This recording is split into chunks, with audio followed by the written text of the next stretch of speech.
2015 সালের সেপ্টেম্বর মাস গাড়ির জগতে এমন এক কেলেঙ্কারির পর্দা উন্মোচিত হলো যা ইতিহাসে নতুন এক অধ্যায় যোগ করলো। জার্মানির বিখ্যাত গাড়ি প্রস্তুতকারী কোম্পানি ভক্সওয়াগনের বিরুদ্ধে অভিযোগ ওঠে যে তারা তাদের ডিজেল গাড়ির নির্গমন পরীক্ষা ফাঁকি দেওয়ার জন্য বিশেষ সফটওয়্যার ব্যবহার করেছে। ভক্সওয়াগন একসময়ের অত্যন্ত বিশ্বস্ত ও সম্মানজনক কোম্পানি। দীর্ঘদিন ধরে তাদের গাড়ির পরিবেশ বান্ধব বৈশিষ্ট্য নিয়ে প্রচার চালিয়ে আসছিল। তারা দাবি করেছিল যে তাদের গাড়ি কম নির্গমন করে, যা পরিবেশের জন্য উপকারী। কিন্তু ইউএস এনভায়রনমেন্টাল প্রোটেকশন এজেন্সি বা ইপিএ আবিষ্কার করে ভক্সওয়াগনের নির্দিষ্ট কিছু ডিজেল গাড়িতে এমন এক সফটওয়্যার ইনস্টল করা হয়েছে যা পরীক্ষার সময় ইঞ্জিনের নির্গমন মাত্রা কমিয়ে দেখায়। এই খবর সামনে আসার পর পুরো বিশ্বে তোলপাড় শুরু হয়। তদন্তে জানা যায় ভক্সওয়াগন প্রায় 11 মিলিয়ন গাড়িতে এই সফটওয়্যার ব্যবহার করেছে।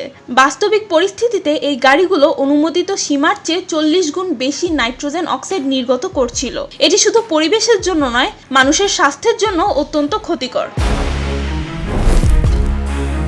কেলেঙ্কারির খবর ছড়িয়ে পড়তেই ভক্সওয়াগনের শীর্ষস্থানীয় কর্মকর্তাদের প্রতি চাপ বাড়তে থাকে। কোম্পানির সিইও মার্টিন উইন্টারকর্ন পদত্যাগ করতে বাধ্য হন। বিভিন্ন দেশে এই কোম্পানির বিরুদ্ধে আইনি ব্যবস্থা নেওয়া হয়। ভক্সওয়াগনকে $1 বিলিয়ন জরিমানা গুনতে হয় এবং তাদের ব্র্যান্ড ইমেজ মারাত্মকভাবে ক্ষতিগ্রস্ত হয়।